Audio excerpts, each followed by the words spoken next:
Hi, everybody. This is episode 148 of the Guardian Project podcast, and I'm your host, Andy. Something funny joke about mouthwash, surveyor scope. Nice. And I'm your other host, Mike, and I'm really liking what they've done so far with this Obscura mechanic, but I'm also wondering, when will they finish this utensil cycle? We have the connive, but what about the conspoon and the confork? Conspork. Please listen carefully. And this is the podcast where we talk about all things Magic the Gathering. But mostly Commander. We have a new secret layer. I guess not even a new secret layer. We have a super drop. So we have a lot of secret layers coming up that are going to be available for pre-order. Actually, at the time you're listening to this show, they're available for pre-order.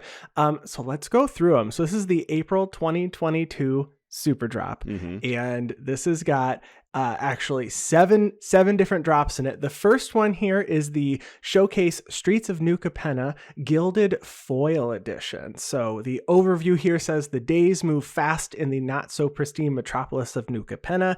Here, crime always pays and business is booming. We're not sure how they got here, but somehow three of Magic's most popular legends have found themselves embroiled in what can only be described as a what-if scenario. So we are getting Atraxas Praetor's Voice, Brea Ethereum Shaper, and Yidris Maelstrom Wielder in this really cool that the new the showcase border that we're getting in New Capenna. So it's got like the gold bars and stuff on the edges.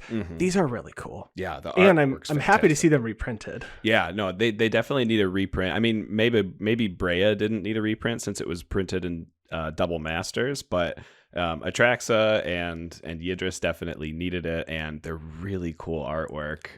And I know Atraxa was already reprinted once because it was in the Commander Anthology. Sure. Yeah. So I think now, secret layer wise, the only one that we haven't gotten is Kanaeus and Tiro, because we did get the other 4-color Commander Saskia for International Women's Day, which I believe was in 2020. It may have been that far ago. I think it was 2020. Ago. I don't think that it was last year. So, yeah, I'm excited to see these. These are the 4-color legends that came in the 2016. I think it was 2016 Commander deck. So these are really nice ones that I have never built. Mostly because I just didn't own them. I have the Atraxa one, so happy to see those. The next one here is it's called Special Guest Matt Jukes. So this is an overview that says that we've been to these allied checklands before, but we don't recall them ever looking quite like this. So it has a contemporary art by Matt Jukes, who is known for his abstract landscapes. So here we are getting Glacial Fortress, Drowned Catacomb, Dragon Skull Summit, Rootbound Crag, and Sun Petal Grove. I actually really like these, and I had kind of discounted this one or written it off because I thought these were basics when I first looked at them, like the very simple, nice design. But when I looked up much closer, I was like, oh, these are the check lands. I actually really like these lands. Yeah, these lands are fantastic. Play them in a ton of decks, and yeah, the simplified it almost seems like watercolor. It does. It looks like watercolor. Yeah, it reminds me of the card Gush a lot. If you've ever seen that artwork, that's kind of what the Glacial Fortress one looks like to me. And then the other ones just kind of seem like different colors of the card Gush. But I really like it. Yeah, really, I'm glad that these aren't basics, though, because I always stay away from the basics and the secret layers. The basics are always way too expensive. Yep. For just 5. Next up, we have Artist Series Magali Villanueva, which is giving us 4 cards. We're getting a Mother of Runes, a Death Shadow, probably the best artwork of Elvish Mystic, period, and then a Forest. I'm not sure I need another Elvish Mystic or a Mother of Runes because we've gotten Mother of Runes. I think there was a secret layer that had 4 of them just last year. And we had a couple of different artworks. I'll continue to take Mother of Runes. It's a great card. But I guess for Death Shadow players that want to run that in a format that might not be Commander, you got a really new cool artwork for it. You're going to have to get 4 copies of the secret layer for your 4 copies of Death Shadow. Maybe buy them from an LGS 3 or something. Who knows? Next up, Artist Series Siddharth. Okay, I'm going to get this one wrong. Chadu Verdi. So this one here comes with 4 cards. We are getting a Nomad Outpost, a Ghost Quarter, an Island, and then probably the best one that I think is or the most useful for Commander, which is a Concordant Crossroads, a card that has not been reprinted since it was in a white border forever ago. So Concordant Crossroads, for a single green mana, you have a world enchantment that says all creatures have haste, just everyone's. I think I bought my first Concordant Crossroads. I bought it during the pandemic, so I think I probably got it in 2020. Gotcha. I didn't have one, and I think it's absolutely necessary for some of my commanders. Maybe not some. I think only one, but I have a Finn the Fangbearer deck that it deals with poison counters. But if you don't go first and you're going last and everybody's got a couple of blockers, like I don't always just win by dealing the damage to get the counters. I'm mostly proliferating. So I just need to get one stinking poison counter on somebody. And then I can continue to play the game. So Concordant Crossroads is really good. This was an expensive card. Yeah. Fantastic card. I'm glad I picked it up when I did a long time ago, at the very beginning when I started playing Magic. It's a shame. Did you really? Yeah. I had it for like when I started building like mono, like when Ixalan was coming out is when I got it. Okay. Yeah, that was a while ago. For my Galta deck, because I wanted Galta to be able to swing the turn it came out without having to equip boots to it or anything. So yeah, the only downside here is it's not white border. Because that's the only upside, because white border is the worst thing in existence. Love me my Chronicles version, and I'm going to keep that one. But it's cool to see it reprinted, and now there's obviously a cheaper way to be able to get Concordant Crossroads and put it in more than just one deck, which is great. And we can get it in foil, I believe, for the very first time. Yeah. I don't believe that this was in foil. The original printing, I think, was Legends and then reprinted in Chronicles, and I don't think either of them were available in foil. So I think you're correct. I don't know. It was before my time, but I'm pretty sure this is the first time we can get it in foil. The next drop here is one that I actually is one of my favorites. Surprisingly, I have most of these, but it's Artist Series Wayne Reynolds, and this is actually a drop based on dwarves. So we are getting cool new artwork for SRAM Senior Edificer, Belthor the Defiled, Torbran, Thane of Redfell, and then Depala Pilot Exemplar. So the only one that I don't have here is Belthor, and I remember that got really expensive at one point, and I don't remember even why. I believe it was the printing of Kurik in the Anji Falconwrath deck, because Balthor's activated ability is black, so you could just do it for 6 life instead. Oh, that would make sense. That would make sense. But yeah, really good. Balthor is definitely an underplayed card because it's only been printed one time, and I'm excited to see it played even more now. Maybe people just didn't have copies of it. Exactly. I do think the artwork on these really, really good. I think the SRAM Senior Edificer flavor text, which says, if it's broke, I'll fix it. If it isn't broke, I'll break it, and then I'll fix it again. Some of these are just really, really good. So if you're looking for dwarves, we are going to be getting a layer there. The left-handed Magic cards that we mentioned last week are part of this super drop. So again, Empress Galena, Garrett Caller of Beasts, Sisay Weatherlight Captain, Geralf's Messenger, and then Rograk, Son of Roga. So that is available here. And then finally, we have a final drop here that says, just some totally normal guys. I like the overview. It says, it's them, just some regular folks we ran into, some everyday people in wacky, whimsical worlds who are doing their best. So this comes with a Collector Oof, Goblin Settler, Vengevine, and Void Winnower.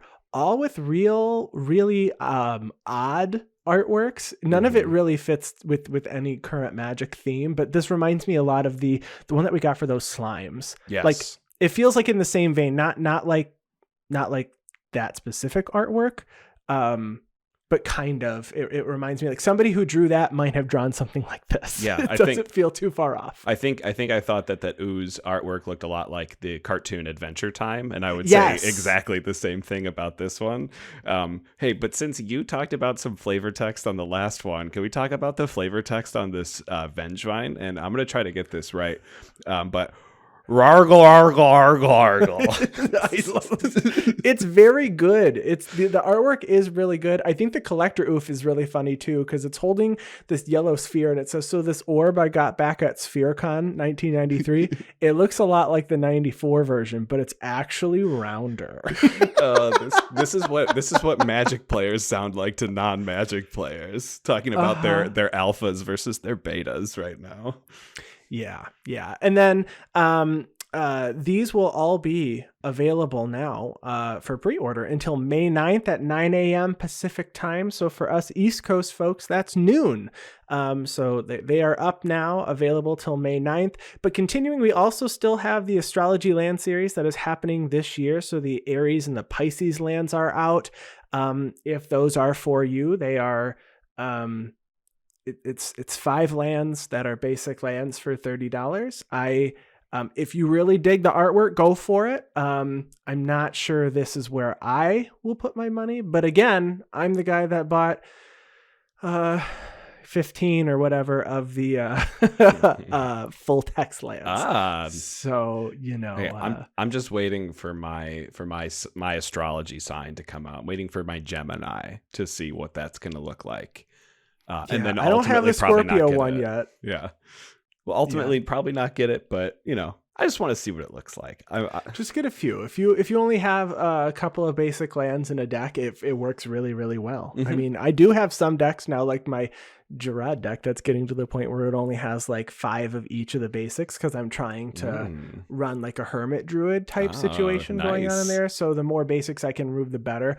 I'm just not really comfortable going down to like 2, because it's not a competitive deck. Sure.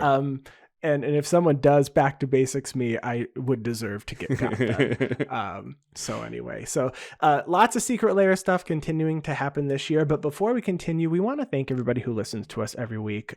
We really, really appreciate that. And we want to thank our patrons, especially. You help to continue to help our show grow and to keep us going. And if you're interested in supporting us, you can head to patreon.com/guardianprojectpod and donate for any dollar amount. And if you're looking for another way to support the podcast, whatever platform you are enjoying the podcast on now, if you could subscribe, rate, review, and leave comments, we would be most appreciative.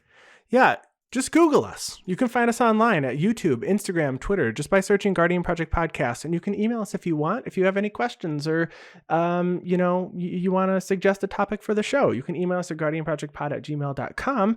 Mike, what are we going to talk about this week? Today, we are bringing something we've done in the past. We're doing a deck tech for one of our patrons. So this time we have Kyle's Gavi Nest Warden deck. So we're going to cycle some things and make some cat dinosaur tokens and try to swing for lethal. I can't believe we're doing this right. Meow.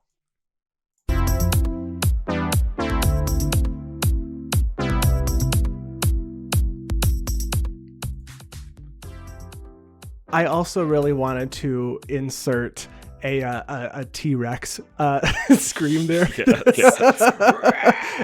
as part of the transition. But we are super excited to be talking about another patron deck brought to us by one of our patrons, Kyle, and it is Gavi Nest Warden, specifically submitted because I may have talked smack about a Gavi deck in the past. But let's start by talking about who Gavi is and what this deck is all about. So Gavi Nest Warden is a 2/5 legendary creature human shaman that costs 2 colorless, blue, red, and white. And it says you may pay 0 rather than pay the cycling cost of the first spell you cycle each turn. So the first card you cycle each turn. And then it says whenever you draw your second card each turn, create a 2/2 red and white dinosaur cat creature token. So we're going to be discarding, drawing, and making tokens. Honestly, the funny thing about me talking smack about this in the past is that I like discarding and drawing, and I like making tokens. So the Gavi deck is almost everything I would want, and I love the Jeskai colors. So I should stop talking smack about Gavi. But why don't you go ahead and tell us what Kyle told us about his deck? Yeah, so Kyle sent along a little message about the deck, just a small explanation. So Gavi is a deck that is deceptive. On the cover, it's a cycling deck, but its true strategy is tokens. Gavi's cycling ability helped to make 2/2 cat dinos, and the goal is to create as many as possible. There are other cards in the deck that provide important protection, pumps, and even other tokens. So we're going to be able to see a really go wide strategy focus here, and we're going to try to make as many tokens onto the battlefield as physically possible, with a focus around Gavi's ability to make the 2/2 cat dinosaur cat creature tokens. Cat, dragon, dinosaur, cat, same difference. I was thinking of, was it Wistoria that makes the cat dragons and not cat dinosaurs? So sorry for my confusion. Different shards, different tricolor combination. But this deck does feature 27 cards with cycling. You can see a lot of it. Gavi Nest Warden was a commander precon face commander. You can see a lot of the precon cycling cards are still in this deck. You could tell it's probably it's an upgrade to the precon. It's a pretty heavy upgrade, though. It's heavy. 27 cards with cycling, and in addition to that, 1 card with basic land cycling on the land Ash Barrens, which isn't going to be super relevant because you don't get to draw a card from that cycling, but it's in there and it was in the deck, so it's really cool to see.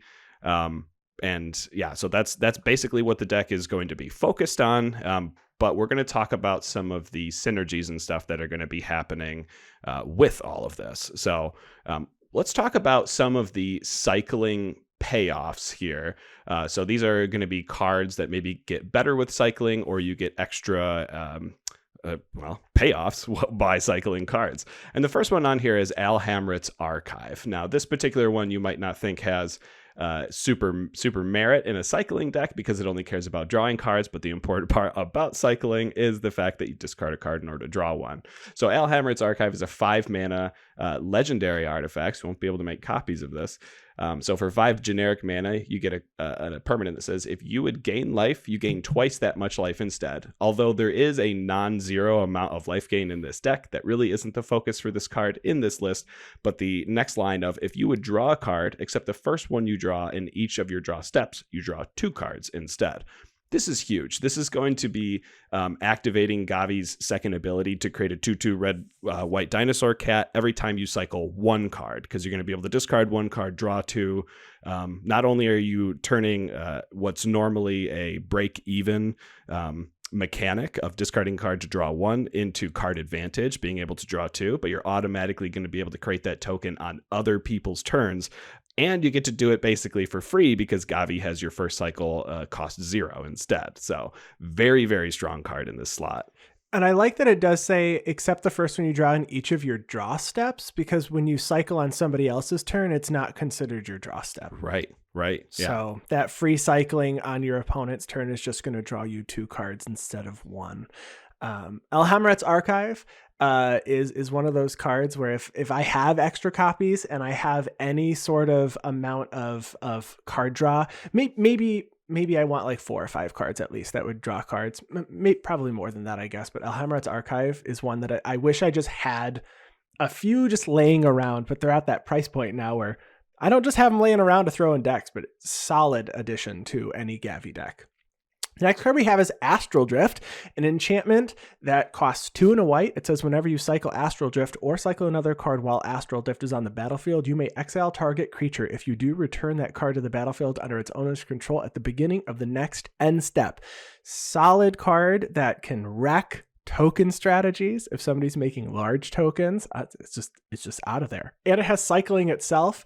I really like this card. It's one of those, as soon as this hits the battlefield, you have to remove something that's going to continue to cycle out of control, because Astral Diff is going to control your board if you are a combat-based deck trying to combat Gavi. For sure. And there's even some redundancy built in the deck because there's another enchantment that does very similar to the same thing, Astral Slide. for 2 and a white that says whenever a player cycles a card, you may remove target creature from the game, and if you do, return that creature to play under its owner's control at end of turn. This does say whenever a player cycles a card, so you actually do get some extra advantage of it doesn't matter if you're cycling a card, if someone else is cycling a card, but it's basically going to be doing the same thing. There isn't a ton of enter the battlefield effects in this deck to take advantage of, so it really is going to be focused on, creating opportunities for you to swing in with your whole board by flickering your opponent's creatures away until end of turn so that they can't block. Or like you said, Andy, against a token strategy, it's just straight up removal against those token creatures. Yeah. So there is 2 cards, Sun Titan and Rooting Moloch, that do have enter the battlefield effects. Sun Titan, enter the battlefield, where you can get a permanent with mana value 3 or less from your graveyard onto the battlefield, and Rooting Moloch, that allows you to cast a card that has cycling from your graveyard when it enters the battlefield. So there are 2 cards in here that you could take advantage of here, but it's seeing as that's a very small percentage of the deck, definitely the focus on here is to create better opportunities to swing. Exactly. And we still have the partners with pair that came in the deck: Bralin, Skyshark, Rider, and Shabraz the Skyshark. So Bralin is a 3/3 human shaman for 3 and a red that has partner with Shabraz. So when you play it, you can go search your library for Shabraz and put it in your hand. But it says whenever you discard a card, put a +1/+1 counter on Bralin, Skyshark, Rider, and it deals 1 damage to each opponent. And you can pay red to give a shark trample until end of turn. So works really, really well with cycling, because you're going to discard those cards and draw cards. If you have wheel strategies, so cards that make you discard and then draw en masse, that counts there as well. Incremental life loss to your damage to your opponents is really good. This feels very reminiscent of cards like Perforos, God of the Forge, and Impact Tremors, which we might see later. But Bralin is definitely one that you have to watch out for playing against in the Gavi deck. Yeah, so since Bralin cares about discard, and they like to do these partners with to kind of combine together, we have Shabraz the Skyshark that's going to care about drawing. So Shabraz is a 5 mana for 3, a white, and a blue shark bird 3/3 with flying that says whenever you draw a card, put a +1/+1 counter on Shabraz and you gain 1 life, and then you could play activate its ability with a hybrid blue-white to have target human gain flying until end of turn. So they kind of synergize together. Bralin can give Shabraz trample, Shabraz can give Bralin flying. They're both going to get pumped every time you cycle a card, and you're going to gain a life and have everyone else take a life. So it's really strong. Like you said, Andy, this was in the pre-con already. Synergizes absolutely perfectly in a cycling deck and definitely belongs. Yeah, more flicker strategy here with Escape Protocol. It's an enchantment from Ikoria, 1 and a blue. It says whenever you cycle a card, you may pay 1 generic mana. When you do, exile target artifact or creature you control, then return it to the battlefield under its owner's control. So, you can cycle a card to dodge some targeted removal. You won't be able to dodge like board wipes because it exiles and comes right back. But again, you mentioned Sun Titan and Rooting Moloch, so this is a really good support card for some protection here. Yeah, I like that it also hits artifacts. There's only 1 artifact you can actually net mana off of here, which is Soul Ring, but there's some other important artifacts for a cycling strategy like Abandoned Sarcophagus, which allows you to play cards with cycling from your graveyard, and Fluctuator, which actually decreases the cost of cycling of your cards. So those might be important artifacts for you to try to blink away and get away from that spot removal. Herald of the Forgotten is our next card here, and we're talking about cycling payoffs. And this one actually doesn't have cycling itself, and doesn't actually care about when you cycle cards. But for 8 mana, really heavy cost here, 6 white, you get a 6/6 cat beast with flying that says when Herald of the Forgotten enters the battlefield, if you cast it, return any number of target permanent cards with cycling abilities from your graveyard to the battlefield. So good. It's amazing. This is a card that you want to have come down in the late game after you cycled, well, hopefully every single card with cycling that's in your deck, because this deck does feature 17 of the cards with cycling are permanents that will be able to come back to the deck. 10 of those are lands, but 7 of those are not, and they have really high importance and will synergize really well with the rest of your strategies. Exactly. And next we have Lightning Rift, an enchantment for 1 and a red that says whenever a player cycles a card, you may pay 1 colorless. If you do, Lightning Rift deals 2 damage to any target. So this is one of those enchantments that sit out there, and it makes players play the game differently because they don't want to lose a creature. So if I have a very strong value creature, or maybe my commander is a 2/1 or a 2/2, the next time someone cycles a card, they can just take out your creature. So Lightning Rift is one of those cards that not only is it useful for the Gavi player, it makes your opponents play their games differently. Yeah, I particularly like the fact that it's any target you can hit with it. So you can take out a problematic planeswalker or hit someone in the face to finally get the rest of the damage that you need. Exactly. I would call this a shockingly good card here, Andy. Boo. Yeah, right? So New Perspectives is a fantastic card. When I first started playing Magic in the Amonkhet era, cycling was a big thing, and I thought the New Perspectives deck was going to be, and for a while it was actually a really good deck. But New Perspectives is a 6 mana enchantment for 5 and a blue that says when New Perspectives enters the battlefield, you get to draw 3 cards, and as long as you have 7 or more cards in hand, you may pay 0 rather than pay cycling costs. So now it's not just the first card that you cycle per turn that you don't have to pay any mana for, like what Gavi tells you, but now it's every single card. You do have to keep 7 cards in hand, but majority of the things you're going to be doing throughout the game is going to be discarding a card and replacing it immediately and getting it back into your hand. The enter the battlefield effect, having you draw 3 cards, should hopefully get you up to 7. This is a card that's going to be able to allow you to cycle, 20 cards in a turn, potentially. This could really close out a game. And if it's not going to close out the game, it's good to have this in case Gavi has been removed from the board maybe 4 times or something, because you're not going to be able to recast it. So it's good to have that redundancy here in the cycling reduction. Yeah, and there's other cards besides Gavi that do care about drawing cards that we'll talk about. So this one is very strong. I also think, New Perspectives with like El Hamrat's Archive, you're just going to start netting cards. It's very, very strong.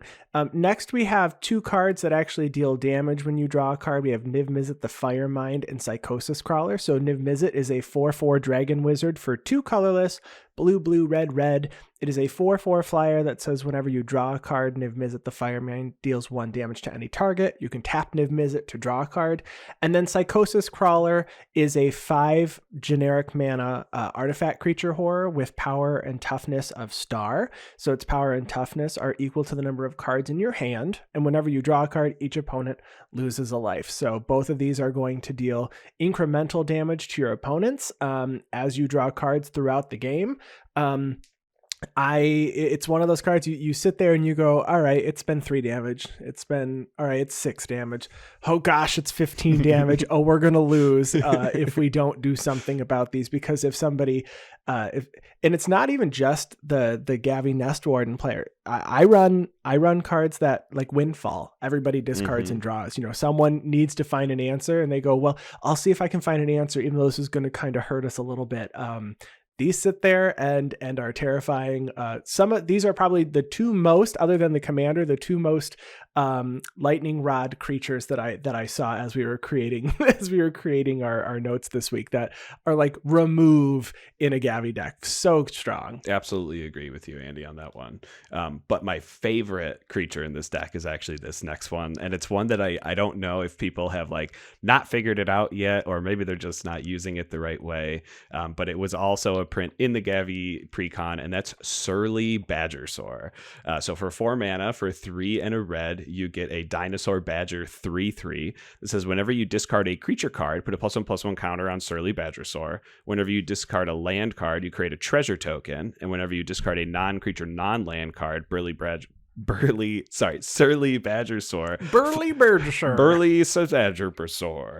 Fights up to 1 target creature you don't control. So the big one here in my mind is the being able to get a treasure by discarding lands. There are 10 cycling lands in here, so you're going to be able to ramp, but at the same time you can make this Badgersaur really big by continuously putting +1/+1 counters on it and then using it as creature removal in order to to, fight things that are out there once it gets to that bigger state. But I think this is kind of like there's a black card called Bone Miser that does similar things. You get 2/2 tokens, you get black mana, you get to draw cards. So this is just the red version of that. It does only care about discarding. So again, if you are playing wheel effects or things like that, or if your opponents are playing wheel effects, then you're going to get even extra advantage from that. Very, very strong card for this strategy. Yeah, next we have Unpredictable Cyclone, an enchantment for 3 red that has a wall of text, but also cycling for 2. But it says, if a cycling ability of another non-land card would cause you to draw a card, instead exile cards from the top of your library until you exile a card that shares a card type with the cycled card. You may cast that card without paying its mana cost. Then put the exiled cards that were not cast that way on the bottom of your library in a random order. It's a little random, but could get you better value if you cycle a card that you don't need at the time, a non-land card, to get a better spell or creature or whatever it is that you're cycling away. Yeah, I really like this as having this enchantment on the battlefield late game. Like maybe you're playing someone that's playing a lot of hand disruption or something, and you're forced to top deck, but you at least have this. You can turn your cycling card, your cycling non-land, unfortunately, doesn't work with the lands, but your cycling non-land cards into something huge. Or, I personally like chaos a little bit. I like the polymorph types of effects, and this is similar to a polymorph effect. So I really like this for the flavor, and I really like it for what it can do, and it has cycling, so why not run it, right? And it has cycling.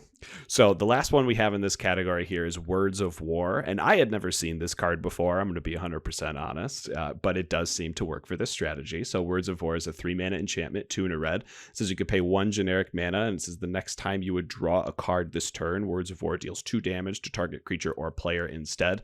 So this is very similar to a card we just talked about, Lightning Rift, which you paid 1 generic mana when you cycle a card in order to deal 2 damage. This one doesn't care if it's a cycle or if you're drawing 10 cards from any other spell that will have you draw cards, or even the first card you draw on your draw step, you can replace that card draw in order to shock something down. Personally, I don't know if I would want to replace my card draw, but you got to do the damage. If you already have like 10 cards in hand, it might actually be worth true. it, That's true. There's not a ton of cards in here that make it so you don't have no maximum hand size too. So maybe that's a good thing. Yeah.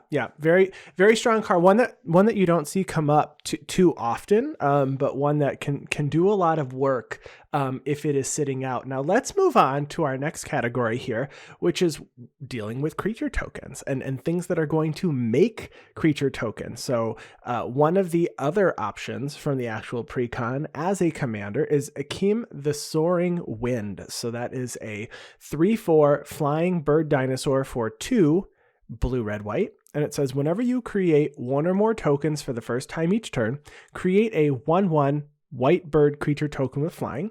And then you can pay 3 blue, red, white to give creature tokens you control double strike until end of turn, which is really, really strong because Gavi's making 2/2s. Akim is making 1/1s. That double strike on those is going to be 4 damage and 2 damage. And if you have a way to pump them or just continue to flood the board with creature tokens, your opponents are going to have to find an answer pretty quick. Yeah, I like the fact that this, it doesn't say it creates a token for each token you've created or anything like that, but most of the token generation in this deck is going to be one at a time. So it's going to feel like that anyways, which is really, really fantastic. Yep. Assemble the Legion is an enchantment that I actually haven't seen since we first started playing Commander, and you had it in a deck, and I'm not sure which deck it was, but I've always really liked this card. It is a card that needs to get removed. In fact, no, I saw you had it in a Niv Mizzet deck even more recently than that, the 5-color Niv Mizzet deck. So Assemble the Legion, a 5-mana enchantment for 3, a red and a white that says at the beginning of your upkeep, put a muster counter on Assemble the Legion. Not mustard, but muster counter on Assemble the Legion. Then put a 1/1 red 7 white soldier creature token with haste onto the battlefield for each muster counter on Assemble the Legion. So this is really nice. The tokens are going to have haste. Every single turn that this permanent stays out, you're going to be able to create more and more and more. There's no proliferate effects in this deck or anything in order to increase that muster counter before it actually gets to your upkeep, but just being able to have those hasty tokens generated every single one of your turns is going to be huge. And you'll see why the red and white is actually really nice and really important when we talk about a card later. Next, we have Court of Grace, an enchantment for 2 white. When Court of Grace enters the battlefield, you become the Monarch. We love the Monarch. We love it. I like introducing the Monarch. It encourages games to, move forward. People want to draw cards, so they will swing when they can. And it also says at the beginning of your upkeep, create a 1/1 white spirit creature token with flying. But if you're the Monarch, create a 4/4 white angel creature token with flying instead. So instead of a 1/1 spirit, you get a 4/4 angel. This is going to give you creature tokens in the air, while other cards that we've talked about previously are making creature tokens on the ground. You should have enough protection here to withstand somebody trying to steal that crown from you. Yes, and this even, plays into Gavi's second ability of, with the second card you draw each turn. Now you don't have to cycle anything on your turn. You could just have the card that you draw at your draw step and the card you draw from the Monarch, and you can save all of your cycling abilities for your opponent's turn, which I really, really like here too. Yep. Decree of Justice is a card that was also printed in this pre-con, a card I haven't seen outside of Gavi decks, if I'm being honest, but a card that I am now when looking at it, considering for my Abzan tokens deck. So Decree of Justice is an XX2 white sorcery, so very expensive, 4+ XX, to create X4/4 white angel creature tokens, but it also has cycling for 2 and a white. This is when you cycle Decree of Justice, you may pay X, and if you do, create X1/1 white soldier creature tokens. So you already have a few things in here that are going to make it so your cycling doesn't cost anything. So you can cycle this on your opponent's turn, dump the 10 floating mana that you might have from something else, maybe the treasures from Surly Badgersaur or something, and create a huge board to block at instant speed. You can create it right before your turn so that they won't have summoning sickness after they see your upkeep. Really, really like this card with the free cycling mechanic that we have here. Yep, this is very strong. This is very, very strong. I like that card a lot with the Kim, the Soaring Wind, giving those creatures double strike when someone was not prepared at all. Next is Drake Haven, an enchantment for 2 and a blue. It says whenever you cycle or discard a card, you may pay 1 colorless. If you do, 1 generic. If you do, create a 2/2 blue Drake creature token with flying.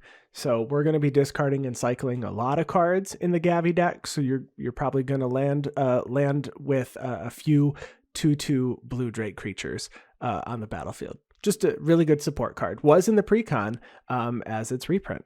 Yeah, love the flying creature tokens whenever chance we get. This next card doesn't actually create creature tokens, but it synergizes so well with the creature token generation that we wanted to include it in this section, and that's Afara, God of the Polis. So for 2, a white and a blue, you get a legendary enchantment creature god, 6 power, 5 toughness, that's indestructible. This says as long as your devotion to white and blue is less than 7, Afara isn't a creature. And as we know, tokens, at least the tokens here, not token copies of cards, but normal tokens don't actually have devotion to a color, so you have no risk of accidentally turning this into a real permanent so that someone can remove it with target exile.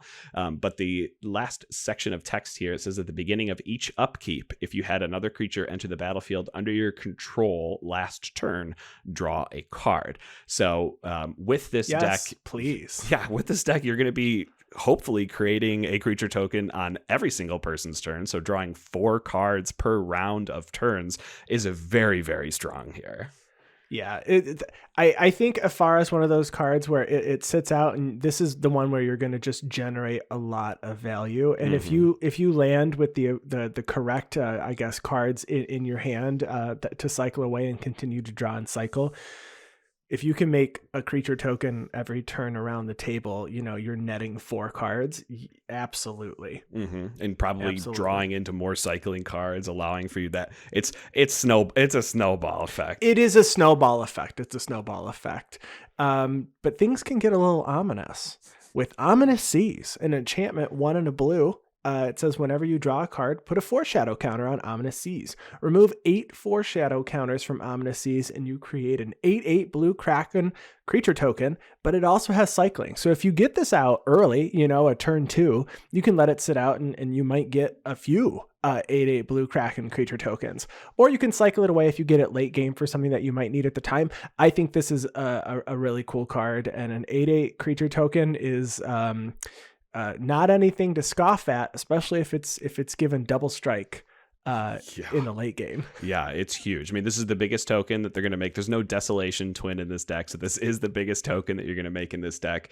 I do like the fact that it doesn't say, like, if it has 8 or more, remove them and make the token. You can make the tokens at your will, at whatever time you want to. So again, on your opponent's turns, you can wait till this thing has 16 or 24 counters on it, so you can make 3 tokens all at once or something like that. I love this card. I think this card is underplayed. It could be played in any deck that cares about drawing cards.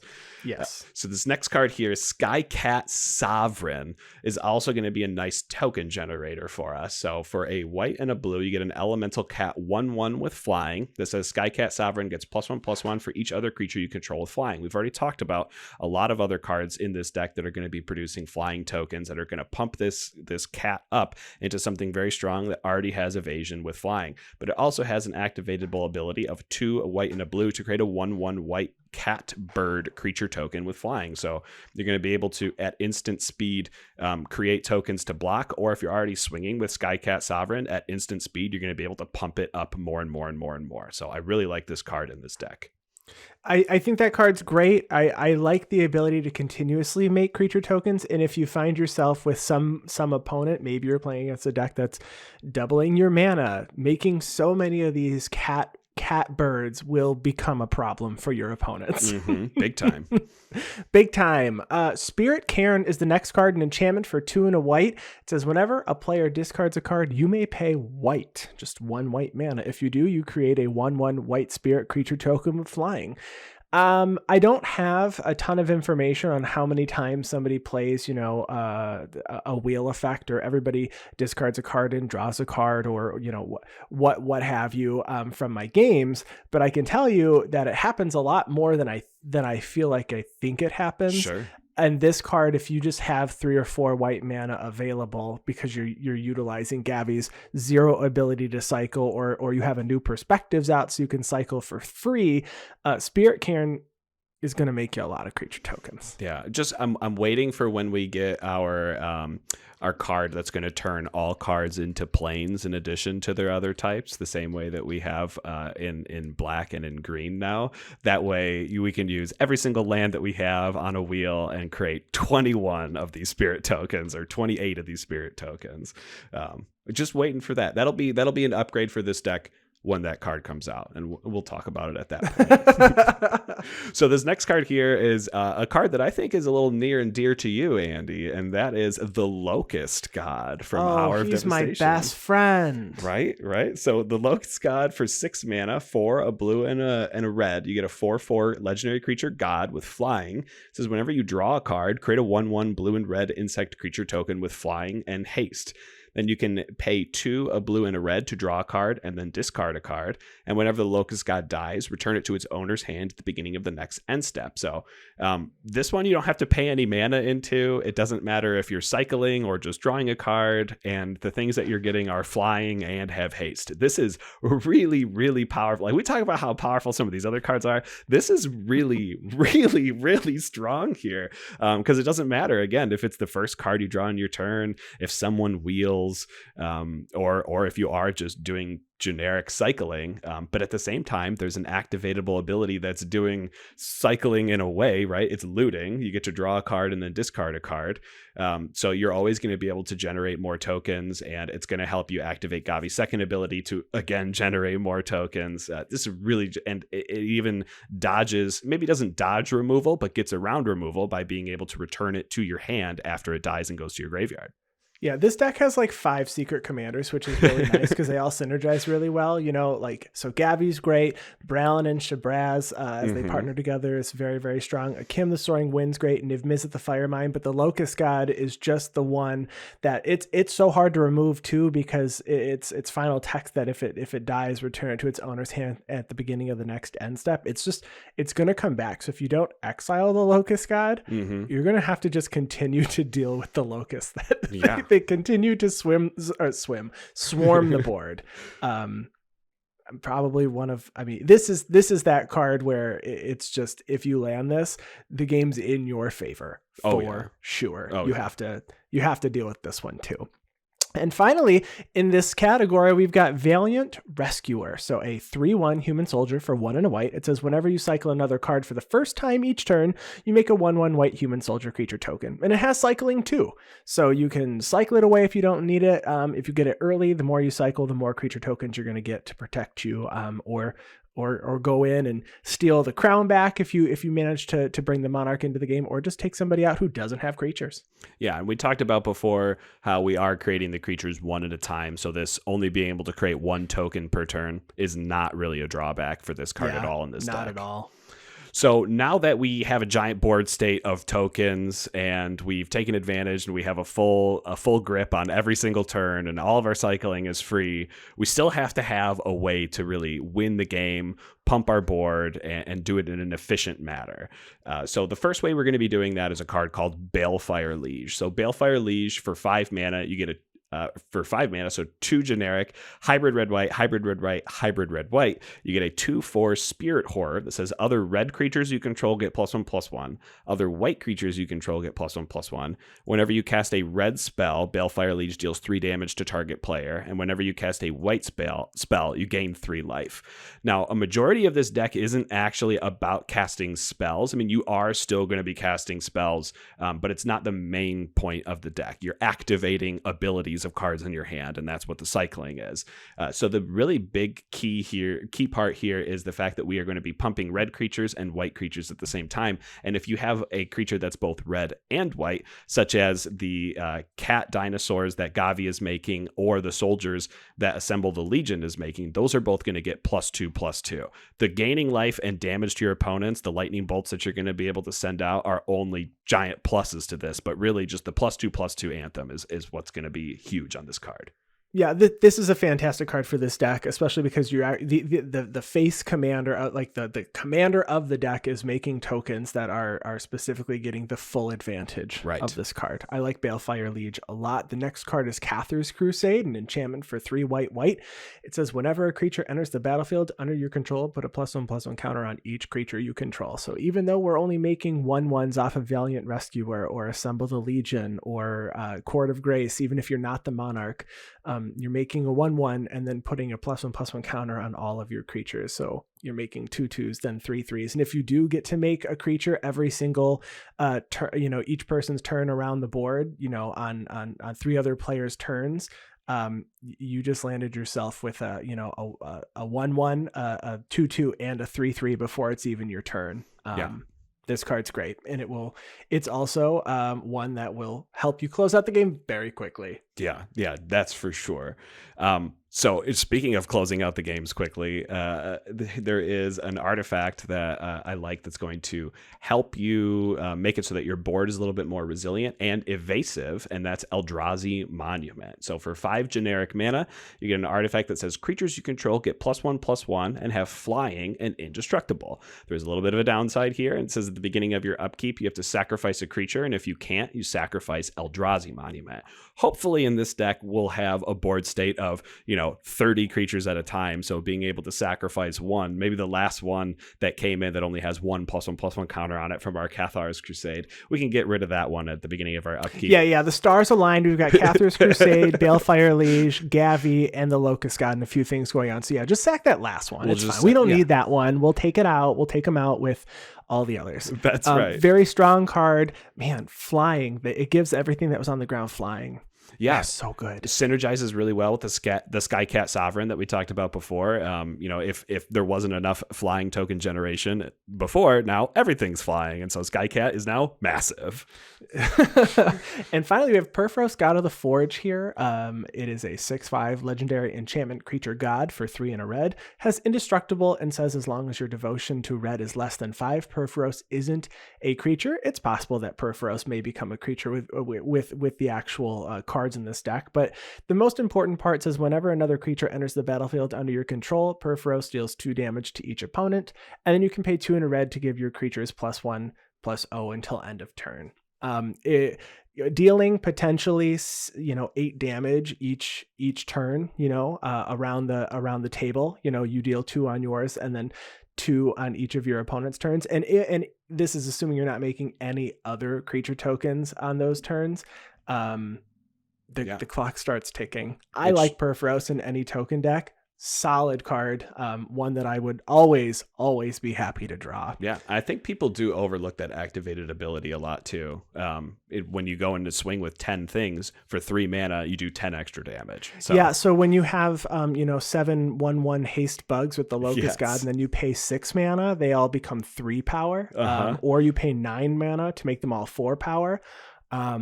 It's great to have a mana sink sitting on the battlefield. Yeah, it really is. Now, one other card we wanted to mention before we talk about maybe some suggestions is our Abandoned Sarcophagus. This is actually a really, really good card that allows you to play cycling cards from your graveyard. So now we're in the late game, assuming we've cycled a lot of things. It's an artifact for 3 mana. It says you may cast spells that have cycling from your graveyard. If a card that has cycling, that has a cycling ability would be put into your graveyard from anywhere and it wasn't cycled, you exile it instead. Really great in the late game. We've kind of done everything. We've played all of our cards, and now we're going to start casting stuff from the graveyard. Yeah, I like it a lot. Yeah, it's fantastic. You need to be able to get those cards back somehow. Yeah, I like this deck so much. It makes a lot of creatures. This is right up my alley. So now we like to talk about a few cards that we might add if we were building this deck. And one of the new cards that came out actually just recently, the face commander of the vehicles deck, or the secondary commander, is Shorikai Genesis Engine. I think it synergizes really, really well with this deck. So it's an 8/8 legendary artifact vehicle for 2, a white and a blue, and it has pay 1, tap it to draw 2 cards, then discard a card, and you create a colorless pilot creature token with this creature cruise vehicles as though its power were 2 or greater. You can also, crew the vehicle. It's an 8/8, but it's drawing you 2 cards and making a token. I think it does everything the Gavi deck wants to do. Yeah, definitely. That's a fantastic addition. I really like Teferi's Ageless Insight. We talked about Alhamrit's Archive being able to turn your cycling cards into drawing 2 cards. Teferi's Ageless Insight is going to do something exactly the same. So for 4 mana, 2 blue, you get a legendary enchantment that says if you would draw a card, except the first one you draw on each of your draw steps, you draw 2 instead. So this doesn't have the life gain, but again, life gain is not very prevalent in this deck. There is a non-zero amount of life gain, so it's in there, but really the card draw is what you want, and having redundancy on this enchantment, an enchantment being also arguably a harder permanent to remove than an artifact, is really good for the deck. Yeah, I continue to say that I really like the Zendikar Rising double face cards because there's spells and lands on the other side. I don't personally see a reason not to run them in some decks. Obviously, we're in a 3-color deck, so lands coming in tapped certainly has its own disadvantages. It might be less painful to do in a 1 or a 2-color deck, but I think looking at McKindy Stampede, which is a sorcery to give creatures +2/+2 until end of turn, but on the other side it comes in tapped as a land that would tap for white. I think that's relevant. Sajiri Shelter is another card I like here. It's an instant for 1 and a white. Target creature you control gains protection from the color of your choice until end of turn. This deck has a lot of lightning rods in Gavi, in Niv Mizzet, in the Locust God, Akim the Soaring Wind. So giving it protection from a spell that might be removing it is great. If you don't need it, it can come in tapped as a land that taps for white. And then finally, it doesn't necessarily synergize with the deck, but Valakut Awakening, it's an instant for 2 and a red. You can put any number of cards from your hand onto the bottom of your library and draw that many +1. So while you aren't discarding, that certainly maybe shuts off some synergy with some of the cards that say whenever a player draws or discards, because we're not really discarding here. But this does work well with drawing the additional cards. Definitely. And maybe getting a bunch of non-cycling cards out of your hand so you can have more cycling cards. I like these a lot. And they're all lands on the other side. So you're not actually sacrificing the number of lands you're playing in the deck. You're just getting 3 additional spells, with the caveat that obviously these would have to come in tapped. Yes, but I agree with you. The synergy off of drawing cards from Valakut Awakening definitely overshadows the fact that you're not discarding. I mean, there's only a few cards in here that really care about discarding anyways, and you're going to dodge those, and you're going to have your Locust God out there, and you're going to create all those insects along with your cat dinosaur. It's going to be great.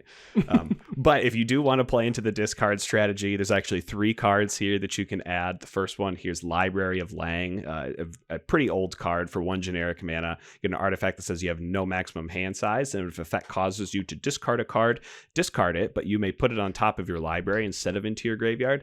This card actually allows you to draw the card that you cycle away. So you can, discard the card to cycle, put it on top of your deck, and then draw that card as the cycle resolves. So you could potentially loop a cycling effect if you have a way to maybe win the game with that. Bag of Holding is a little bit more of I want to call it a modern card, a more recently printed card. It says whenever it's a 1 generic mana artifact that says whenever you discard a card, exile that card from your graveyard.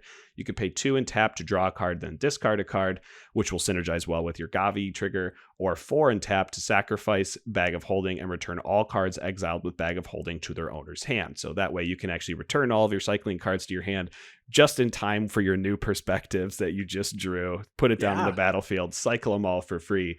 But really the very last card is one that was printed very, very recently in Kamigawa Neon Dynasty, and that's Containment Construct, a 2 generic mana artifact creature construct, 2 power, 1 toughness. This is whenever you discard a card, you may exile that card from your graveyard, and if you do, you may play that card this turn, allowing you to cycle a card and still cast it, and you're still going to draw your card from cycling it. So, really taking advantage of these cards with cycling. Yeah.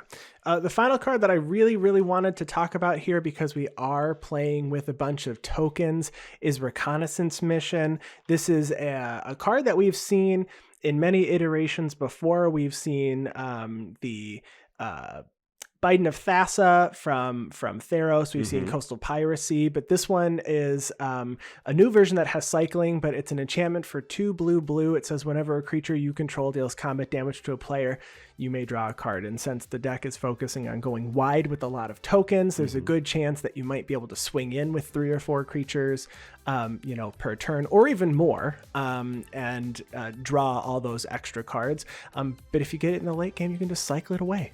Yeah. No, fantastic addition, Andy. I really like that card. So Kyle, thank you so much for being a patron, and thank you so much for letting us do this deck tech on your Gavi Nest Warden deck. We really appreciate your support, and that's it for this week. We want to thank you all for listening. And if you want to find us online, you can find me on Twitter at Andy Flory. And you can find me on Twitter at Wormcoil Engine. Of course, we want to give a special thanks to Ryan Nichols, our producer and editor. Thank you so much for everything that you do. I hope you're enjoying moving into your new home in your new state. And to Chris Wolf, who handles all of our graphic design. Thank you so much. You can check out all of his designs over on our YouTube channel for the thumbnails for our streams, our Commander streams that we have up there. And to all of you listeners out there, we will chat with you next week.